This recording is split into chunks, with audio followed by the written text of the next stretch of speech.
اہل عرب کی حالت زار پر کڑنے کے علاوہ آپ اپنی خلوت و تنہائی میں زندگی اور کائنات کے رازوں پر بھی غور و فکر کیا کرتے تھے اور سوچا کرتے تھے کہ زندگی کیا ہے، کائنات کیا ہے، یہ چاند سورج ستارے کیوں کر بنے، کائنات کیوں تخلیق کی گئی، کس نے کی، زندگی کا ظہور کب ہوا، کیسے ہوا۔ یہ وہ دن تھے جب آپ تنہائی میں غور و فکر کی ضرورت کے ساتھ ساتھ عبادت کو بھی لازمی سمجھتے تھے۔ عبادت آپ کی روح کی ضرورت تھی، لہذا آپ رمضان بھر غار حرا میں قیام فرماتے، آنے جانے والے مسکینوں کو کھانا کھلاتے اور بقیہ اوقات اللہ تعالی کی عبادت میں گزار دیتے۔ غار حرا مکہ مکرمہ کے مشرق میں خانہ کعبہ سے کوئی 3 میل دور جبل النور کی چوٹی پر واقع ہے۔ خلوت اور گوشہ تنہائی کی تلاش میں آپ غار حرا پہنچے۔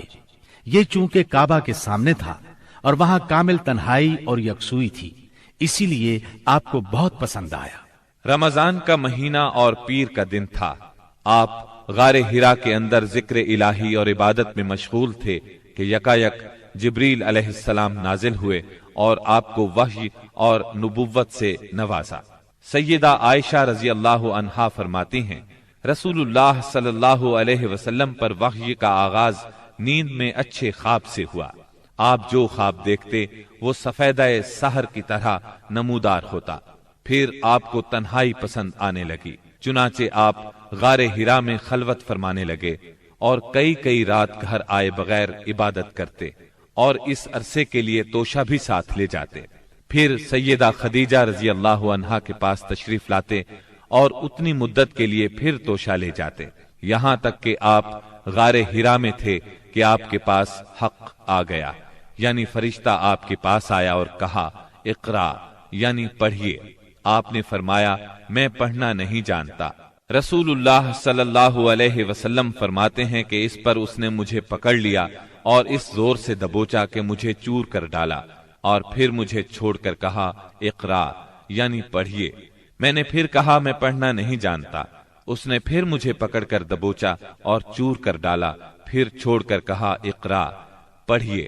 میں نے پھر کہا میں پڑھا ہوا نہیں ہوں۔ اب اس نے تیسری بار دبوچا اور کہا اقرأ باسم ربك الذي خلق خلق الإنسان من علق اقرأ وربك الأكرم الذي علم بالقلم علم الإنسان ما لم يعلم۔ پڑھ اپنے اس پروردگار کے نام سے جس نے پیدا کیا، انسان کو لوتھڑے سے پیدا کیا۔ پڑھ تیرا رب بڑا کریم ہے جس نے قلم کے ذریعے سے علم دیا، انسان کو وہ بات سکھائی جسے وہ جانتا نہ تھا۔ اب آپ نے یہ آیات پڑھ دیں، پھر آپ ان آیات کو لے کر واپس آئے۔ آپ کا دل کانپ رہا تھا۔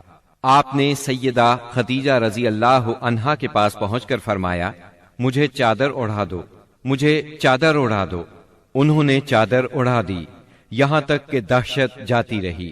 پھر آپ نے سیدہ خدیجہ کو واقعہ سنایا اور فرمایا مجھے اپنی جان کا خوف ہے۔ انہوں نے کہا اللہ کی قسم ایسا ہرگز نہیں ہو سکتا، اللہ آپ کو کبھی رسوا نہیں کرے گا۔ آپ صلہ رحمی کرتے ہیں، بے سہاروں کا بوجھ اٹھاتے ہیں، خالی ہاتھ لوگوں کی مدد کرتے ہیں، مہمان کی مہمانی کرتے ہیں اور حق کے سلسلے میں پیش آنے والے مصائب میں مدد کرتے ہیں۔ اس کے بعد سیدہ خدیجہ آپ کو اپنے چچا زاد بھائی ورقہ بن نوفل کے پاس لے گئیں۔ یہ جاہلیت کے دور میں عیسائی ہو گئے تھے، عبرانی لکھنا پڑھنا جانتے تھے اور عبرانی میں انجیل لکھتے تھے۔ اس وقت بوڑھے اور نابینا ہو چکے تھے۔ سیدہ خدیجہ رضی اللہ عنہا نے ان سے کہا بھائی جان آپ اپنے بھتیجے کی بات سنیں۔ ورقہ بن نوفل نے کہا بھتیجے کہو تم کیا کہتے ہو؟ آپ نے جو کچھ دیکھا تھا بیان کر دیا۔ اس پر ورقہ بولے یہ تو وہی فرشتہ ہے جو موسیٰ علیہ السلام پر نازل ہوا تھا۔ کاش میں اس وقت زندہ ہوتا جب آپ کی قوم آپ کو نکال دے گی۔ آپ نے حیران ہو کر فرمایا میری قوم مجھے نکال دے گی؟ ورقہ بن نوفل بولے ہاں کوئی ایسا آدمی نہیں جو تم جیسا پیغام لایا ہو اور اس سے دشمنی نہ کی گئی ہو، اور اگر میں اس وقت تک زندہ رہا تو تمہاری زبردست مدد کروں گا۔ لیکن اس کے بعد جلد ہی ورقہ بن نوفل فوت ہو گئے۔ اور ادھر وحی کا سلسلہ رک گیا۔ وحی کی بندش سے آپ کو سخت رنج و ملال ہوا، لیکن مصلحت الہی اسی میں تھی، کیونکہ اس طرح خوف جاتا رہا، معاملے کی نوعیت سمجھنے کا موقع ملا، اور دوبارہ وحی کی مشقت برداشت کرنے پر طبیعت صرف آمادہ ہی نہیں ہوئی بلکہ ایک گونا شوق اور طلب بھی پیدا ہوئی، اور آپ دوبارہ وحی کا انتظار کرنے لگے۔ ادھر آپ گوشہ نشینی کی بقیہ مدت پوری کرنے کے لیے ورقہ کے پاس سے پلٹ کر دوبارہ غار حرا میں تشریف لا چکے تھے۔ جب ماہ رمضان ختم ہو گیا اور آپ کی اعتکاف کی مدت پوری ہو گئی تو عادت کے مطابق پہلی شوال کی صبح حرا سے اتر کر مکہ معظمہ روانہ ہوئے۔ نبی کریم صلی اللہ علیہ وسلم ارشاد فرماتے ہیں، میں پہاڑ سے اتر کر میدان میں پہنچا تو مجھے پکارا گیا، میں نے دائیں دیکھا، کچھ دکھائی نہ دیا، بائیں دیکھا تو بھی کچھ دکھائی نہ دیا، سامنے دیکھا تو بھی کچھ دکھائی نہ دیا، پھر پیچھے دیکھا تو وہاں بھی کچھ نظر نہ آیا۔ اس کے بعد میں نے سر اوپر اٹھایا تو کیا دیکھتا ہوں کہ جو فرشتہ حرا میں میرے پاس آیا تھا وہی آسمان و زمین کے درمیان موجود ہے۔ یہ دیکھ کر میرا پورا وجود اس کے رعب سے بھر گیا، یہاں تک کہ میں زمین کی طرف جھک گیا۔ پھر میں خدیجہ کے پاس آیا اور کہا، مجھے چادر اڑا دو، مجھے چادر اڑا دو، مجھے کمبل اڑا دو، ٹھنڈے پانی کے چھینٹے مارو۔ انہوں نے کمبل اڑا دیا، ٹھنڈے پانی کے چھینٹے مارے، پھر یہ آیات نازل ہوئیں، یا ایھا المدثر قم فانذر وربک فکبر وثیابک فطہر والرجز فاہجر۔ اے کمبل پوش، اٹھ اور لوگوں کو ان کی بدعملی کے نتائج سے ڈرا، اپنے رب کی بڑائی بیان کر اور اپنے کپڑے پاک رکھ اور گندگی سے الگ تھلگ رہ۔ بعثت نبوی کے ابتدائی 3 برسوں میں آپ چپکے تبلیغ کرتے رہے۔ اس دوران میں سیدنا ارقم رضی اللہ عنہ کا گھر اسلامی تحریک کا مرکز بنا۔ یہ گھر کوہ صفا کے دامن میں واقع تھا۔ نمازیں گھروں کے اندر اور پہاڑوں کی گھاٹیوں میں پڑھی جاتی رہیں۔ اس تبلیغ کے ذریعے سے چراغ جلتا رہا۔